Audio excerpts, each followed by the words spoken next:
next year. Yeah. That's a family Lehigh plan next year, Yeah. valued at $44,000. Yeah. That's And a Blue lot. Cross Blue Shield is in the red. Which is why you saw that OPEB normal cost tick up Yeah. on the end fund outlook. Yeah, I mean, $44,000. What's that on an hourly basis? That's like, what is that? That's like, It's more than you make on minimum wage. you know, it's much more than. And the federal poverty $22 level back. is posted behind Jake. You're back live. It's the equivalent of $21 an hour. Yeah. It's No, more than, it's, yeah, it's like eye-popping. uh, How big that number is. the crisis in Larger than healthcare is unemployment equal salaries. to the crisis in education, the affordability. Yeah, And my gut sense is that health and welfare is not gonna fix it. So I think that if anything's gonna be done, we'll work with them, but I think it'll get done in here because it's a money issue. Yeah. And I have some idea what we might do with education, but I have no idea what to do with. Yeah, sorry. I don't think everybody has. it. Really gotta be high. Yeah. Okay, we are back live. Are we strobing? We are, IT knows about it, so I'm not sure. Okay. What do the rules say about our continuing if we're strobing? I mean, you can still watch it. I mean, it's just a little bit annoying. See that? That is a little, well, they can still see us though and hear, Never seen that before. but that, yeah, You wanna log off, reboot everything and try it again? I logged out once. yes, we did it once. Started again. Oh, Ah, now we're solid. it's not, is it our camera? Try shutting down, pushing the camera down, restarting that. Okay, Jake, you can keep going. You wanna scratch to that, Well, let's see if the room camera? room cameras. So we're fine now that he's sharing. Yeah, okay. We'll let the camera sit there until they see us. And then we'll turn the camera back on. I could also use the camera, the TV, and like that. Okay, Oh, Alright. that looks pretty good. yeah, Okay. Thank you. Jake Feldman, Tax Department. And thanks for having me in. The administration is definitely working on a pretty massive package, of which, what I'm about to talk to is a part. I'm not talking about ed spending or foundation formula. I'm talking about, tax transparency, the tax part of it. So yeah, there's a couple links under my name on the website. There's the actual, study that I wrote this summer, that we were asked to write. And there's also this, PowerPoint, yeah. okay. We're being told that our preferred camera is disconnected. Maybe we can try to turn this back on. As long. Fine, and you. That's totally fine, I need to. Okay, when it goes, Well, we just shut the camera off. Yeah, but I was just So watching it. we'll keep going because Jake's slides are good. They're not strobing. Alright. Something to do with this room and the camera, and we had a new cable put in this morning, so that may be part of the issue. Is the audio working? The audio is working. Okay. We're live. Great. Okay, so, let's see, last, in the yield bill, Act 183 of last year, in section 21, we were asked to, look at, shall recommend administrative and policy improvements for property tax credit claims, including the use of an asset declaration. And, my understanding is that some stakeholders may have come to the legislature last year and said something along the lines of, why are we distributing property tax credits to maybe households who don't need them because they're wealthy? And so that is the origin of this idea. So potentially including an asset declaration part of the property tax credit claim. And we did definitely look at that. I'm gonna talk about that for a minute, but the main point of my presentation is that's more along the lines of the tax commissioner recommending administrative and policy improvements.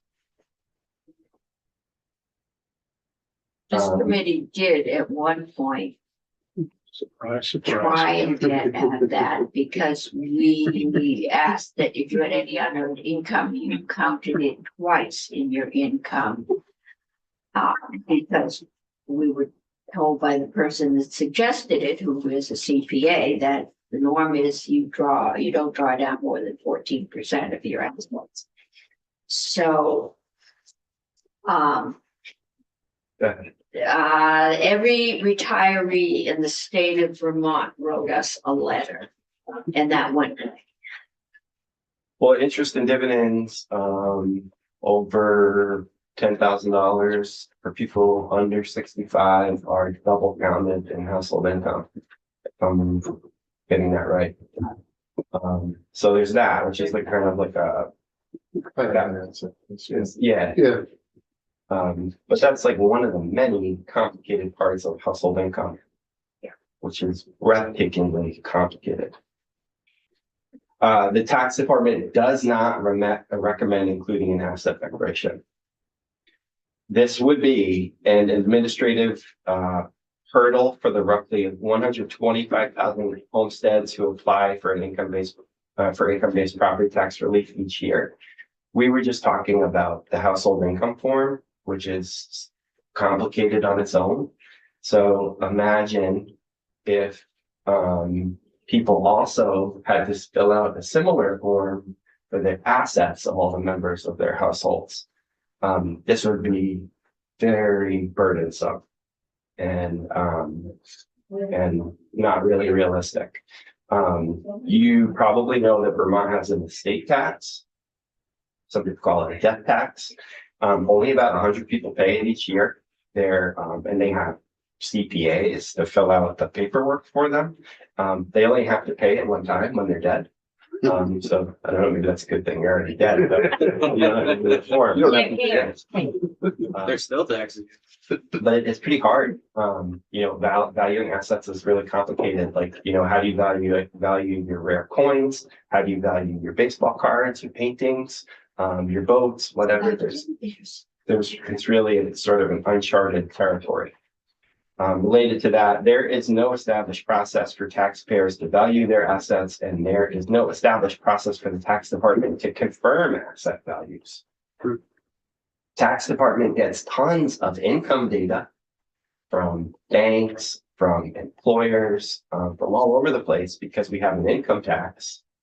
And later on, we get data from the IRS to support what we do. But we don't get data on people's second homes, their villas in Tuscany, their yachts. We don't know. So, if you had an asset declaration, there's no way for us to check. And we have a voluntary compliance system. So that's kind of a problem. You need to have some way to verify what people are reporting. Yeah, what are your baseball cards worth or your record collection? And then there was our one really good year with the estate tax where the elderly couple down in Orange County, who everyone thought was poor, died, and they had gold bullion under the mattress. I mean, they had assets nobody believed. And they had been pretty much living off the food pantry. I mean, they lived very poorly, but they had a lot of liquid assets, essentially things that they could sell easily. And no estate planning, but that's rare. Yeah, and actually, a lot of these same things are why a wealth tax is so hard. Yeah. It's the same issues, assets, wealth. And then there's liquid and not liquid. Liquid and non-liquid. Actually, from for childcare assistance, there is, and on that application form, and I wrote about this in the study a little bit, there actually is an asset declaration. It says, do you have assets over $1 million? Checkbox, yes or no. And anyway, that's the extent of it. But what they ran into over at DCF is that people had business assets that were over $1 million, but they were not really rich people. It's just that they were running some business, like, I don't know, maybe a serving operation, a sugaring operation could have, that much assets. So they were triggering this $1 million threshold, and they complained, and DCF changed it to only liquid assets, which is a different thing. Not the Thing about Sarah. money, cash. Yeah.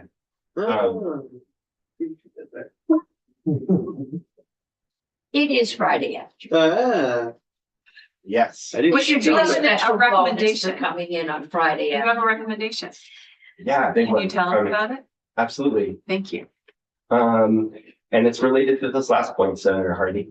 If the asset declaration was used to deny the claims of some filers over a certain threshold, it would function as another arbitrary cliff in the benefit structure of the program. I wrote about this at length in the report. Encourage you to check it out. It's pretty readable. It's only like 20 pages maybe, and not too dense. But what I'm saying in the report is that our current property tax credit system gives the most benefit to the people in the biggest, most valuable houses. That's how it works. It's based on the difference between what you pay on property versus you pay on income. And as that gets bigger, as your property value grows, you get more of state benefit. So imagine for a second where you had this asset declaration and it said, anybody with over $1 million assets, we're not getting you a property tax credit. Well, the state already gives millions of dollars to people whose houses are worth more than $1 million on their own. So, if you had this there, then you'd have somebody with like $999,000 house getting the maximum credit. But then if it was house was worth $1 million, it would go to zero. No, you're too wealthy, you can't get a credit. And that just doesn't make any sense. Like if you think that wealthy people shouldn't be getting assistance, then the whole entirety of the program should be looked at again, because it by nature gives more benefit to people whose houses are worth more. Right. But a lot of these programs over time were looked at were the seniors who had worked and now were living on Social Security or fixed income, and their house, especially in the last few years, has greatly escalated in value, but their actual cash, their income coming in hasn't. So it's worse now, but we have a housing crisis and there's no smaller homes for them to work to. When they built the condos up off Route 12, just past me, the idea was the people that own the big houses up on College Street but were elderly could move in there. While so many people wanted to move in, the resale prices went up so fast that we had to reappraise the condos, and people found out they weren't paying any less in property taxes. So there's a combination of issues that go in here. That it isn't always by choice that someone has a very valuable house and low income. Yes. So the policy improvement, the tax department is recommending that the education part of the income-based credit system be reconfigured as a homestead exemption tiered based on income.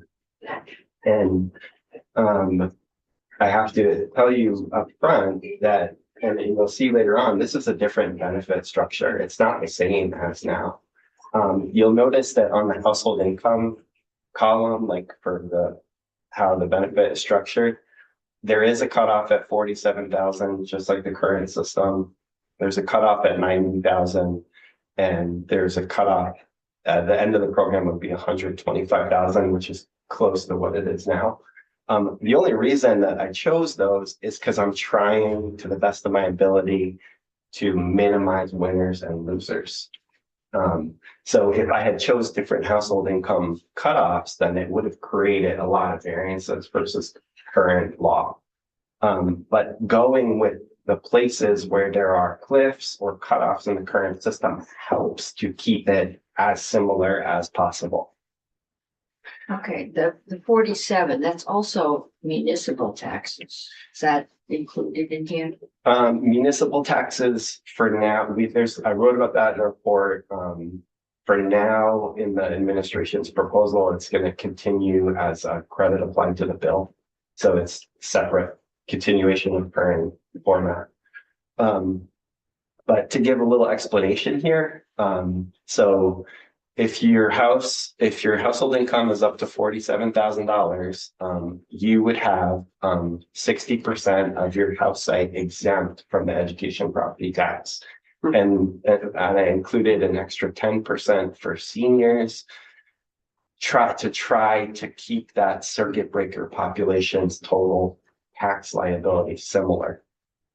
The maximum exemption is 200,000. So if you have a house worth $1 million, it's not going to cover 600,000, which would be 60% of $1 million. It would only go up to 200,000, and that's kind of similar to the current system, where you only get a credit based on $400,000 of house site value, and then it stops at that point. So that's a similarity. It's a little bit less if you're in the next, and if you're in the 47 to 90 group, it goes down a little bit, which kind of mirrors in the current system how it works, where that group pays on a, they still get up to 400,000, but the percentage of income that they pay is based on per pupil spending.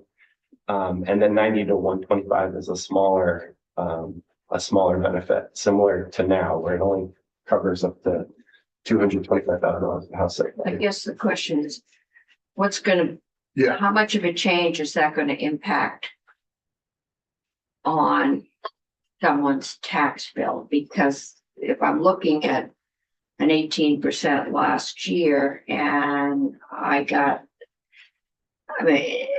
200,000 it's pretty difficult to find a house in that price range, at least in many areas. I'd like to see it kind of with the average benefit. I know I'm going to hear from my ski towns, who nothing there is under $500,000, and you're retired. I think what you're saying is that up to 200,000 of the value. So Right. it could be a $500,000 home, but you would only get the exemption on the first 200,000. Is that correct? Or am I- If you were 500,000, you would have a $200,000 exemption. And if you were $400,000 house site, you'd also have 200, because it only goes, the exemption can only go up to 2,000? So it could be a higher valued house, but the exemption only goes to 200,000. But my question are twofold.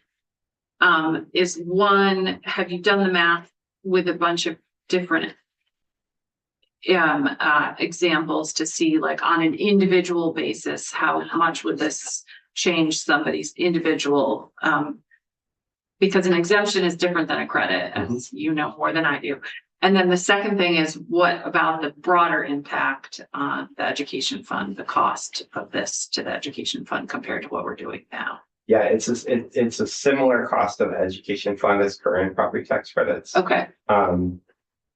And on the question of individual impacts, absolutely. I'm working with like the entire set of homesteads. You have good data. Yeah, and I think for now we're explaining it this high level, and there is an example later on in this presentation. Okay.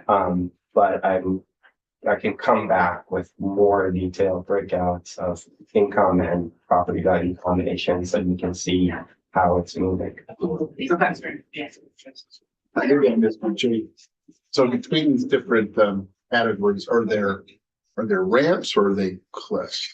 Ideally, like if we were reinventing this Yeah, to be sensible, there wouldn't be any cliffs.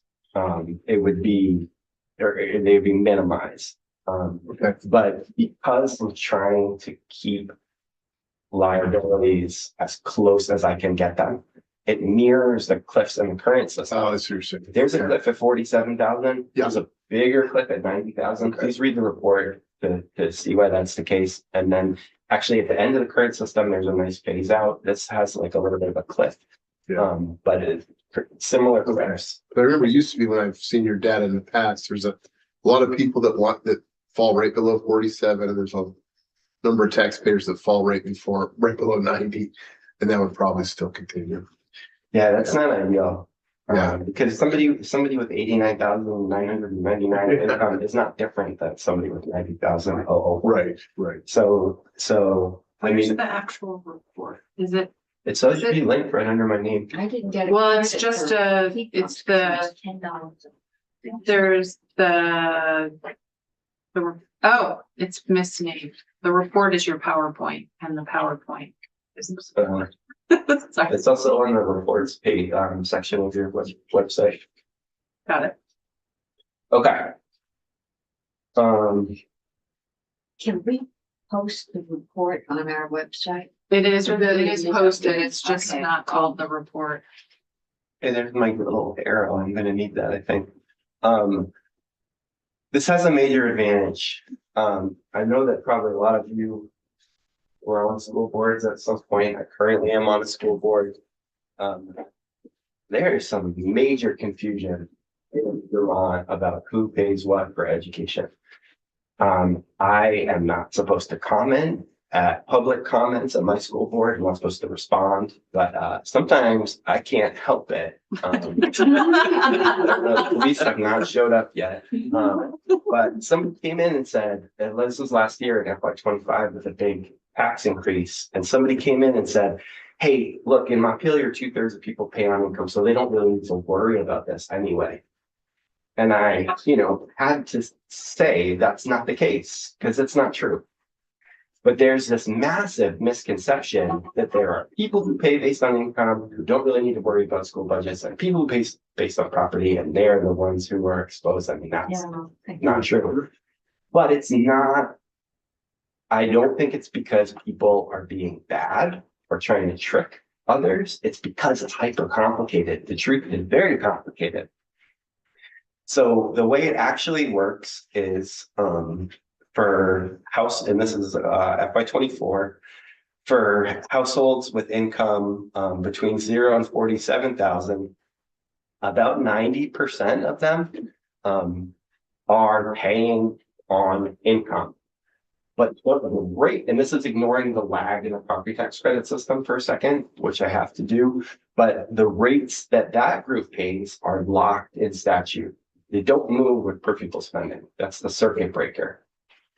4% are paying on income and property because their property value is over the $400,000 limit. And almost 2,000 or 6% are paying on property, and they're getting this special little known part of the credit system called the house site exclusion value. Because when Act 60 was being designed, somebody was smart enough to realize that people in low value properties actually don't really benefit from income sensitivity. So they're like, oh, well, let's do this special thing where if your property tax is based on your value minus $15,000 or less, that's how we'll calculate your credit. And that's what they're getting. So that's a type of an exemption that already exists. Next row, 47 to 90,000. 80% are paying based on income, but that paying on income is different because that paying on income is on income rates that move with per pupil spending. Take per pupil spending, divide by yield, that's how you get your income rate, multiply by 2. 8% are paying on income and property because their property value is worth more, their house site is worth more than 400,000. And 12%, this is my favorite one, are paying on property. Why? It's valued less. Because your property isn't worth enough. Yeah. You only get a credit if your taxes based on property are more than what you would pay based on income.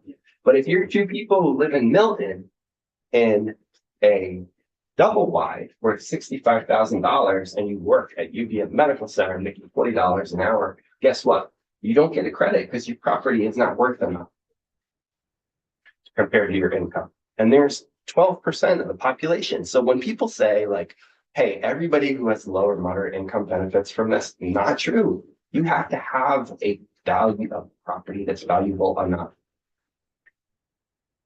I think the column or the two cells that inspired the one report on this wealth attestation is really the pay on income and property for 0 to 47 and 47 to 90. I'd be curious of that 4% and 8%, those 1,400 properties that, and the 3810, how many of those are $1 million plus properties that they're just at really low income? And so that's what it's capping. So that was the argument Austin Davis made with the chamber, is that there are people with very low income, okay, but really beautiful houses, lots of wealth, that are benefiting from a property tax credit. Do you have any characterizations of those 1,400 and the 3810 of those people that are paying on both income and not all of their property? I'm not exactly sure, but the last time I was asked how many people in $1 million homes get credits, it was like maybe 500-ish households, and the total credit the state sent them was a couple $1 million, if I remember correctly. I think that it's worth exploring more. I mean, if there's people in $1 million homes getting an income tax credit with limited resources, I think it's worth exploring. What if it was a state like? Look at it. I think the question is, I'm getting sensitive to a certain amount of jealousy about people who bought their homes 40 years ago for $40,000, and they are now valued at $600,000, not because you did anything special to them, but because of the housing market. And we don't have the downsizing unless you want to go into senior apartments, and we don't have enough of those. So you've got people who are in their homes. They're overhoused. They're overhoused, but we don't have any place for them to go to be adequately. Last point I'll make on this, if I may, is that if we are shielding them from the true cost of that housing, they might have a mother-in-law apartment, they might bring in roommates, they might do other things to lower that cost. I just don't know if we should be subsidizing those with $1 million homes that are overhoused when there are other ways for them to. Do you know what it would cost to put in a mother-in-law apartment? I would show up on household income if you have a roommate. We have to finish the chart because he was on a roll and it was really interesting. Okay. Well, what's the question in terms of income and the effect on that person who has income that they wind up paying for in addition to income on property? Is the income segregated so that certain kinds of income are included or excluded from the income number? For example, the person who is a multimillionaire whose sole income is from tax-exempt municipal bonds, as opposed to salaried income or capital gains. Is income treated as income in totality, or is it separated out so that some parts of income are added back in? And household income includes everything under the sun, pretty much. So it's municipal bonds that are not included in regular Vermont taxable income are in household income. And so, yeah, it does try to include But everything. non-taxable income is included in the number then. Oh, yeah. Okay. Including non-taxable social security, that's in household income. And if your college age child works, we raise that, but I don't think we've done away with it. We did that before your 30-something-year-old child moved back in with you. It's pretty complete. It's to. So for the higher, there's misconceptions too on the 90 to 128 part, like the highest income group. Like I'll let you know in case you didn't already that the household income limit for credits going out in FY26 is going down to 115,000. We get a lot of complaints about that. It's not a number that's in law. It's a number that tax and JFO have to figure out. And it's just kind of where it's impossible to get credit anymore. But people complain, they're like, oh my God, how can you cut off somebody with $120,000 of income from the credit system? But the credits actually get quite small at that level. Yeah. And you also have a lot of people whose houses are worth more than the $225,000 limit. So they see the 63%, a lot of them are paying combination income and property in that. Yeah, with those kinds of property value credits, you can't buy a shed in Montpelier, I mean, for 200,000. I continue to get the Zillow estimates for my daughter's house we sold. And I can't believe what they think it's worth. It's more than doubled what she paid for it. And that was maybe 7 years ago that she bought it. So the increase in property value, we haven't seen. Normally, if your grand list goes up and your spending doesn't go up, your rates come way down, and or your bills should be the same. We haven't quite seen that. The costs are going up. The spending is going up along with the grand list, and so the bills are going up. At least around here at the municipal level, along with the school level. One more thing on this slide. This makes it impossible for a school board to say, if you approve our, this is one of the reasons why it's impossible for a school board to say, if you approve the budget, here's what your taxes are going to be this year. I've helped, to the best of my ability, lots of school boards try to put together a calculator to show it's impossible. Too many variables. And sometimes the best business managers of school boards actually do capture this stuff, but then they forget about the lag, And so then I'm like, well, it's not, you can say that, but you're not doing the lag correctly. And so they throw their hands up in the air over email, basically, and say, this is impossible. And it is impossible. And so part of my point, in case it's not really quite coming through yet, is that if Vermont is going to continue with a system where local voters can vote on budgets, I'm not sure that we are, but if we are, then you have to have a tax system where somebody could actually understand what they're going to pay. Right. Just like if you read on WCAX an article, Burlington wants to improve its wastewater system and it's going to cost $139 for somebody in a $300,000 house. Like, you need that kind of rationality to it, because right now there's nothing. There's like, I don't know what I'm gonna pay. The school wants to put on a new gymnasium and they're gonna bond for it, but I don't know what that's gonna do to me. Yeah. House site. So you can't make a rational decision and you end up with a tax surprise and you end up really, really mad. So if there was a homestead exemption, then it would be easy for a school board to construct a basic table that would show what someone would pay in the coming year. It is a simple Excel operation that anyone can do. And it would be accurate. So it would look like this. And the thing that's still we want to work out is that the yield is not set at the time of school budget votes, which is not ideal, but we're working on that. Ideally, this is what it would be. And then people could decide. And then the bill would come and they would say to themselves, oh, well, I voted on a thing. The school board totally told me what my taxes would be. Here they are. Because right now, that's not what it is at all. It has some other. How does this compare? So like the top left corner, a senior making up to 447,000. Wait, with the house site value of 75K. Is that, am I reading that table correctly? No, you are, it would be, Yeah. would pay 338. And how, what about currently, under our current funky system? Are they about 338? Is there a Well, difference? who has a house site valued at 75,000?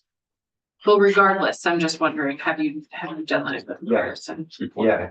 Um, I got a few. Yeah, Yeah. for- I'm waiting for my answer. so if you're under $47,000 in the current system, and there's 3 tiers of income rates that you could pay for the circuit breaker.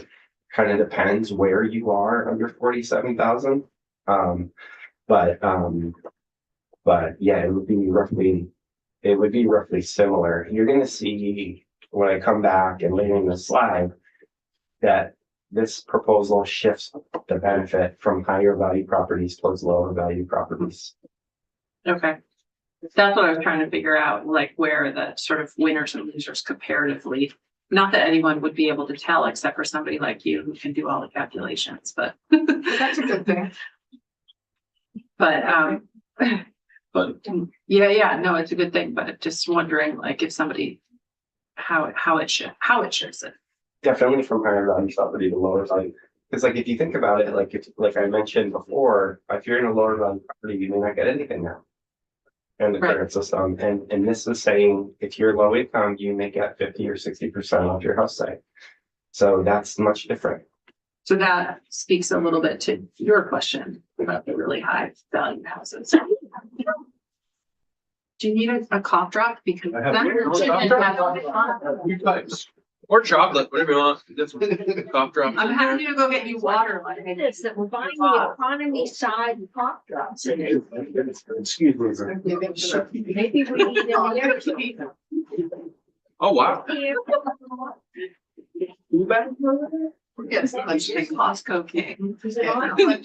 No, my name there. I testified remotely last week because I was worried I was contagious, but I don't think I'm contagious. Thanks for That's good. It wasn't plugged in and.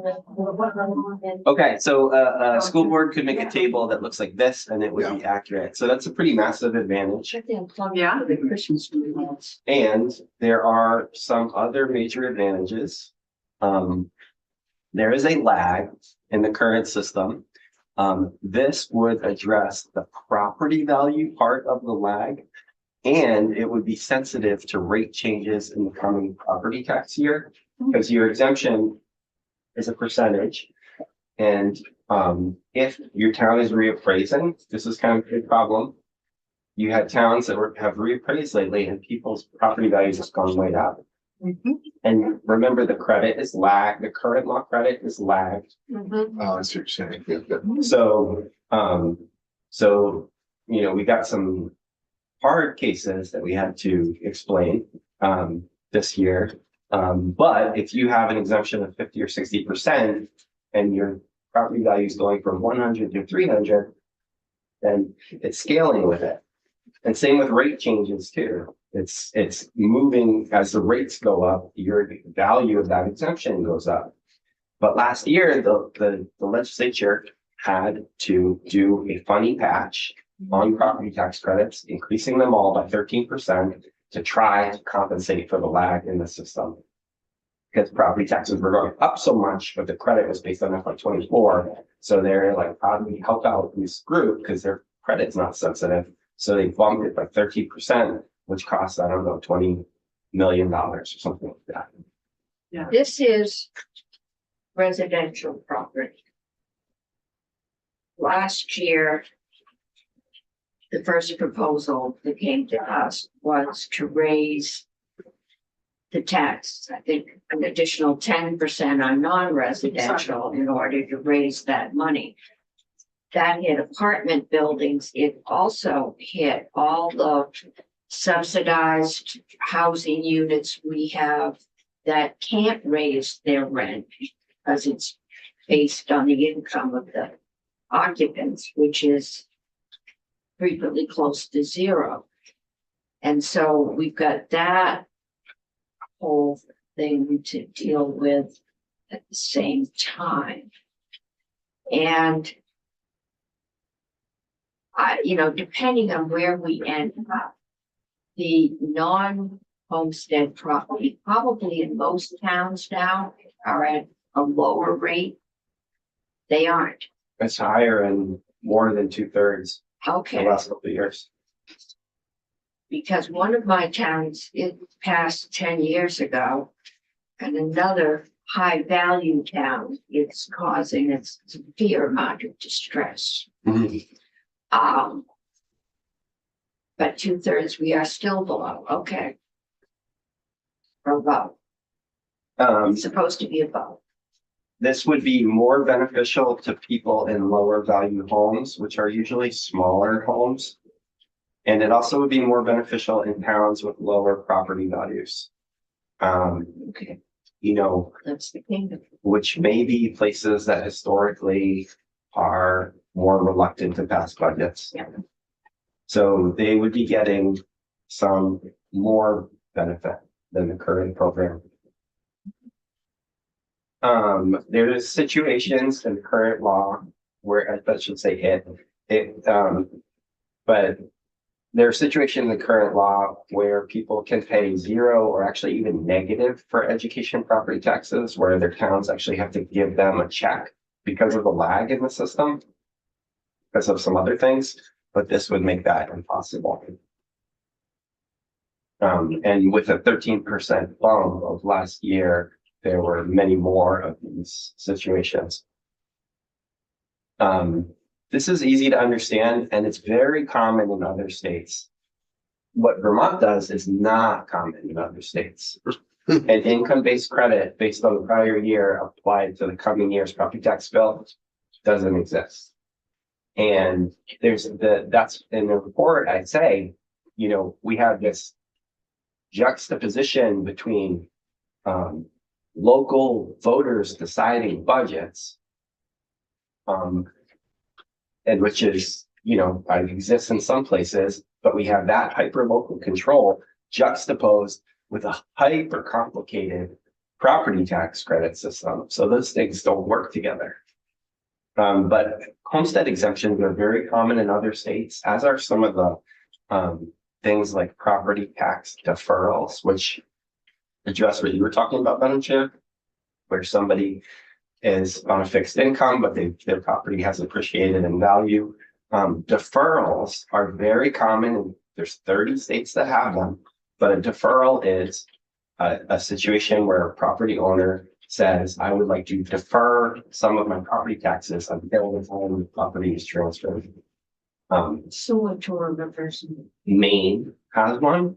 Maine is similar to us in demographics. Minnesota, the most progressive state in the country, according to ITAP, has a deferral program. These are very common tools to address what we're talking about. Lincoln Institute of Land Policy, which I cite many times in the report, recommends deferrals. But the point is that, yes, somebody may have a low ability to pay in a particular year on their valuable home, but a $500,000 home is not something that most Vermonters have. If you have that and no debt on it, you are a wealthy individual, and it's reasonable to ask to pay for education, possibly at some point. This makes a lot of sense to me. When you say a lot of other states do it, I would be curious, could you explain to me how this would be different for our constituents? So right now, they declare homesteads when they do their income taxes. How would this be different in the actual process that they would go through for these exemptions? It wouldn't be that different. We're not proposing any changes to the household income form right now.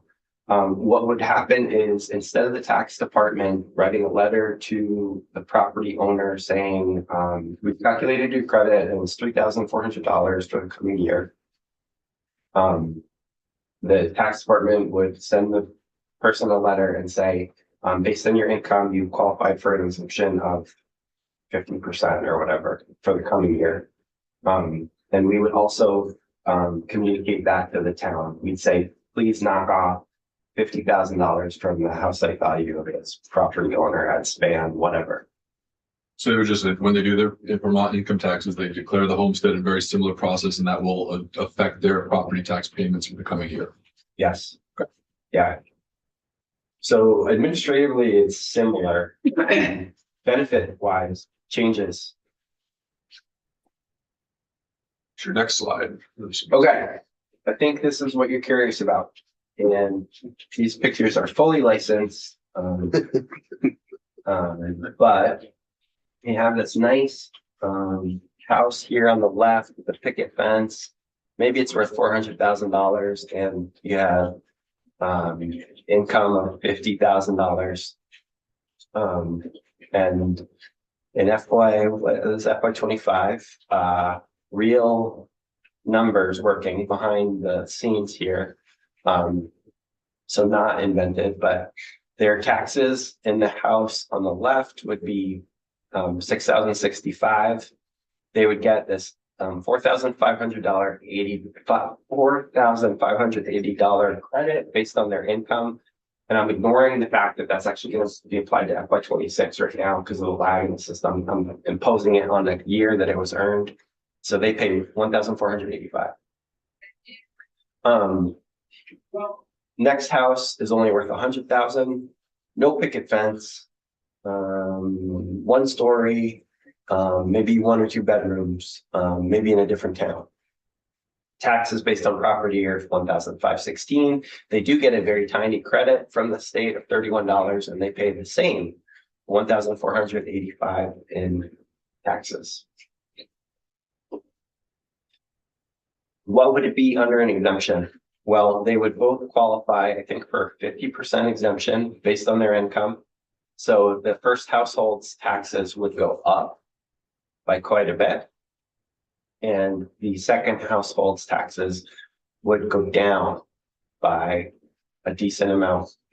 So there is a change in benefit from higher value properties to lower ones under an exemption. This is common in other But we states. are going to hear from everybody in household one Everyone where? that lives in household one that has a $50,000 income. Yes, so there are some options for mitigating these tax increases. Option 1, my favorite, but probably the least realistic.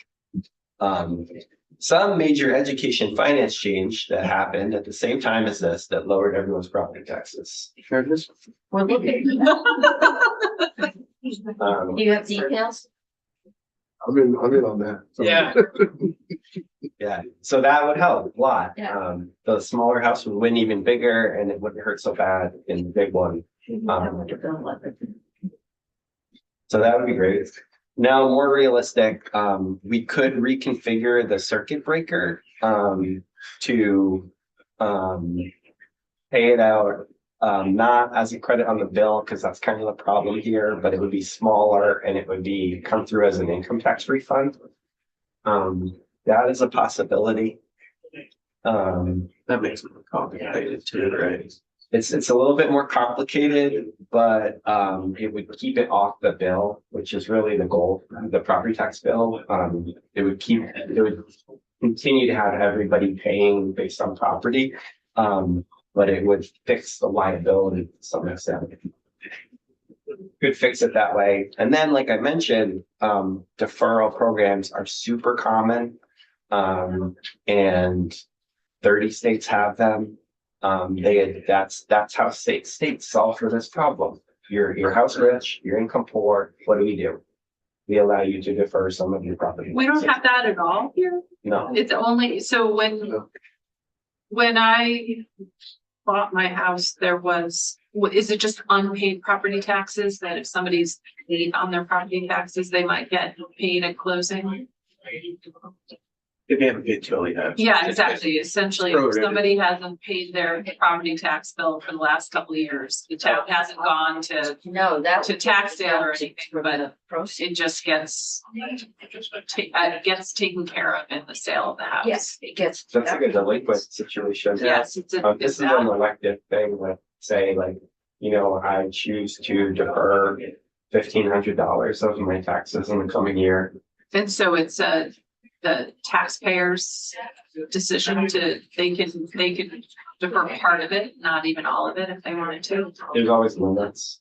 There have to be eligibility requirements too, layers.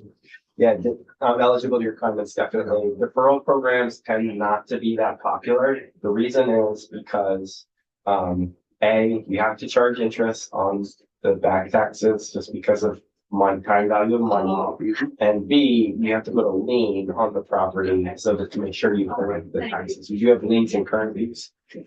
But so that's why utilization on deferral programs tends to be pretty low in the states that have them. But those are some options. It's basically shifting the debt onto your heirs.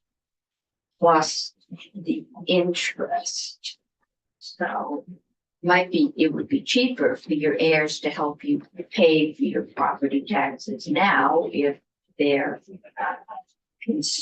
they're going to inherit the house. I think there are also some types of mortgages which deferrals are not permitted based on mortgage terms. Revert mortgage, a classic example of what's not possible. Oh, reverse mortgages is another option Yeah. for people Right. in this situation. And Lincoln Institute of Land, which is nonpartisan property tax research group. They talk about, I mentioned that in the report, that's another option here. For house rich income poor. I'm sure there's a lot of variety amongst how different states, I think you said 30 states have some sort of deferral program, but where is that liability held? Like would it be held in the education fund or the general fund? I mean, the reason I ask is that, our average, looking at the Ed Fund Outlook, our average equalized tax rate this year is $1.67. It would be far lower if we didn't do the property tax credit. I mean, my calculation would be closer to $1. So my question is, if that liability could be held outside of the rate setting of the education fund, then you could bring everybody's property tax rate down if that liability was off the side.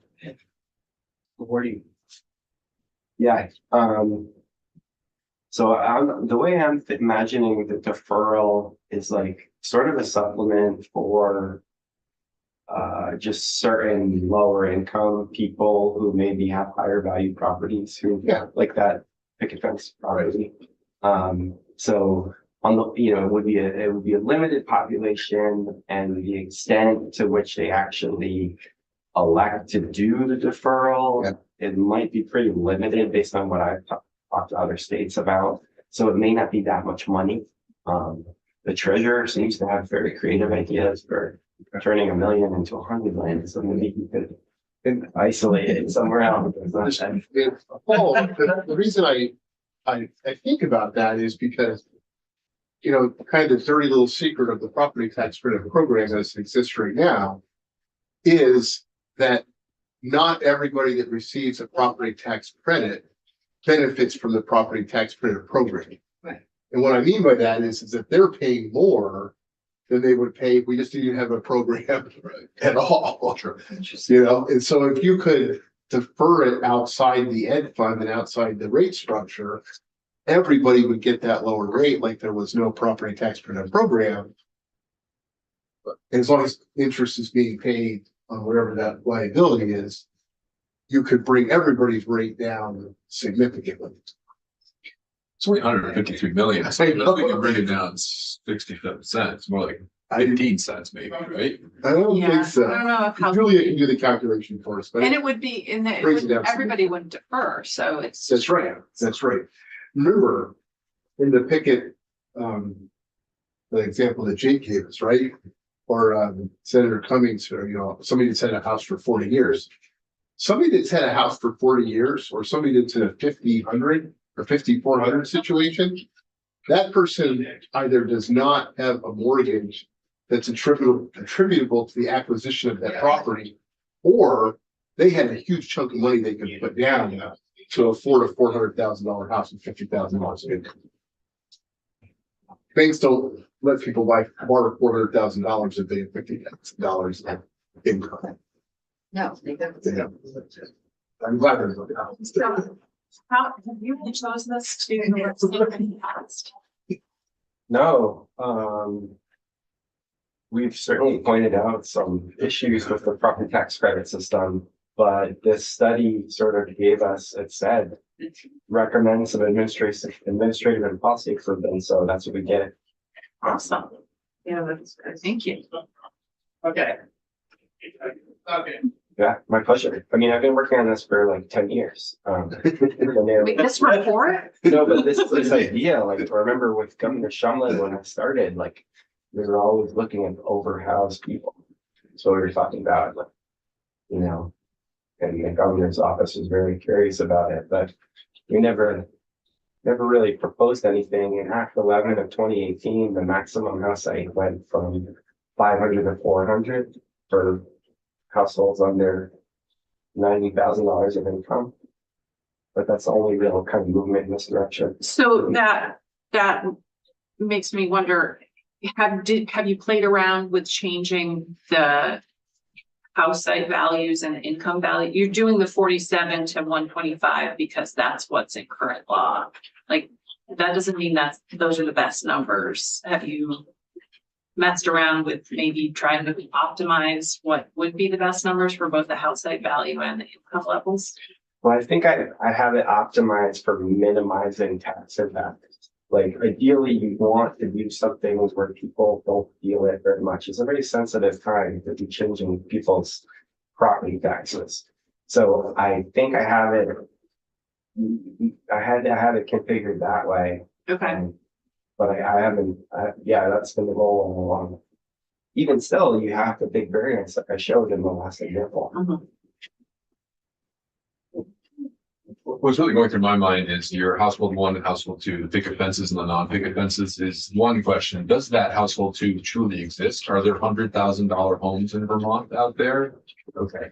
Then the other concern I have is just my district has a lot of $400,000 homes, but they're probably the same size as that $100,000 home.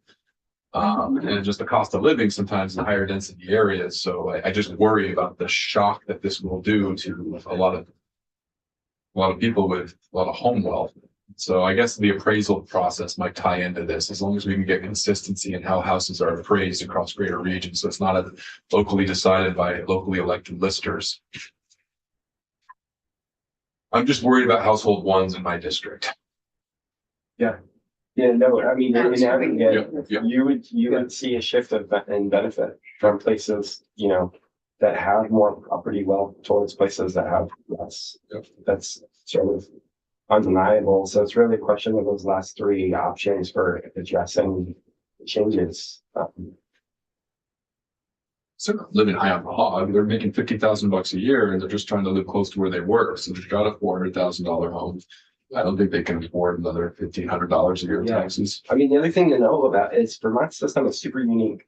Like, there's no other state that's giving $8,000 of income-based credit. No, Hawaii, maybe like you can get $6,300. I think is the next highest. Like Maryland's 3 or something like that. so, but on the other hand, Vermont property taxes are really high too. So, you know, Vermont just has a very unique structure, and I think that a lot of the issues that you're flagging, like people being stuck and nowhere to go, and but also connected to rising house values, they're all interconnected. Like if you're saying to people, we want you to continue to be in your house, then there's gonna be a shortage of houses, which is gonna make their house worth more. And it's also not sending a signal that exists in other states, like, you know, let's have housing for seniors who want to downsize, which exists to a greater extent in other states, because that's just part of the course. It's like you get to a point and it's like, what are the costs of my housing? Well, I don't have my mortgage anymore, but I have these property taxes and maintenance. And so maybe I need to downsize. But in Vermont, the property tax piece is very different. You know, California has something called Proposition 13, which caps your growth of your property value at maybe 2% a year. But it's not like Vermont. Vermont, you and your spouse retire and you go down to paying a fraction of what you were paying before. That's super, super unique. And in California, they say, well, this is causing some externalities and distortions. Well, Vermont's is too, to a much greater extent. So there's things to think about. And like, yes, there may not be enough places to downsize to, but why is that? So I just want to underscore that, because what you're arguing is that our tax system is incentivizing people to stay in their big expensive homes after they retire rather than downsizing and going into a smaller place, because we do give the tax credit to lower income. Is that what you're saying? It's helping to a greater extent than any other state by far. I think you don't really have anywhere to go. We don't have many places to go. But maybe that one of the reasons why is because Chicken and egg. we're Demand. incentivizing it for people to stay in their bigger houses. We build them in town and they sell. And I mean, we just had one on the market last year and there's 13 offers on the place. It was senior living area. My retirement home at the end of my street, which was a little 2-bedroom ranch, until they put a little mother-in-law room over the garage. So it's now extremely ugly. Sold for $460,000. That's about where my house is appraised. I'm not gonna gain anything by moving 10 doors down the street and maybe paying $10,000 less for a house. And I've had my name in at the local senior apartments for a number of years, and there's been no calls with openings. So it's an inventory issue, not a. Yeah, there is an issue. But Jake, many years ago, and I picked Jake's brain on this whole topic many times over the years. You used to have a spreadsheet that basically using dots showed where every house in the state was based on income and property value. You remember those charts? I had like a 3D graph. Yeah. Are those updated? Do you maintain those, or was that just a one-off thing that you created? I think I might be able to update it. I mean, it was on a big sheet of paper. Yeah. Printed off for me. Every could house probably in pick it Scott up. has it posted on. To see and I have them at that. It basically gives you an idea of where, most Vermonters are, and then where these outliers Yeah. are, the I'm person that's assuming all the $50,000 P-pounds income, are $1 million home or something like that. And It was informative. It was a very informative chart.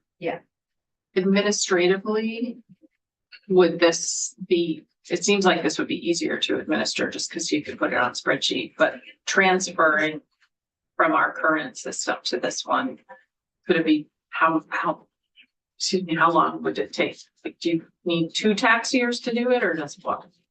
Do you do it next year? Or if we were to do it?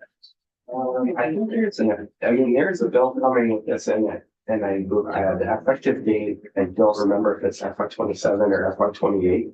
It's not that big of a change for us at the tax department. Okay. It's really more about like trying to align it with the other things in their package. Yeah, it's not that complicated. Setting up a default program would be we have to talk to Minnesota and figure out how to do that. That would be able to work. But no, just changing from credit to exemption actually probably makes it easier.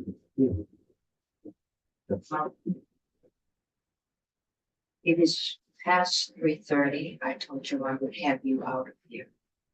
You didn't ask questions.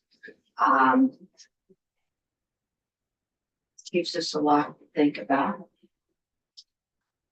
I think we should also home calculate how many people with $50,000 incomes are living in $300,000 houses. I think all of them in my community.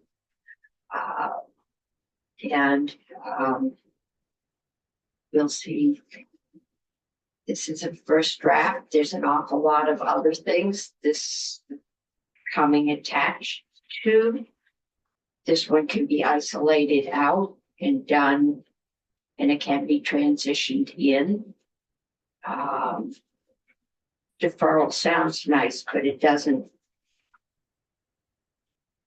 I don't think many accountants would recommend that people do it, but if it's the only way you can stay housed, that's one thing. Okay, so thank you, Jake. This is a lot of work. Yeah, my pleasure. And it is more understandable. I think it's. We've been under pressure to look at those outside values anyway, because given the inflation in the last 3 to 5 years, there aren't that many $1,000 houses left, so. Yeah. But that will have an impact on revenue. Yeah, and the framework that it's proposed in here, that's just an opening, like, you know, it still has the 47,000, but maybe, you know, the legislature would like to make that 50. And then also like it would be a good time to index those income things for income thresholds for inflation. So there's a lot of options, but That would make life a lot easier around here. We wouldn't have to find it out for every. Yeah. Okay, Great. Thanks. things to think about. Thank you. Thank you, committee.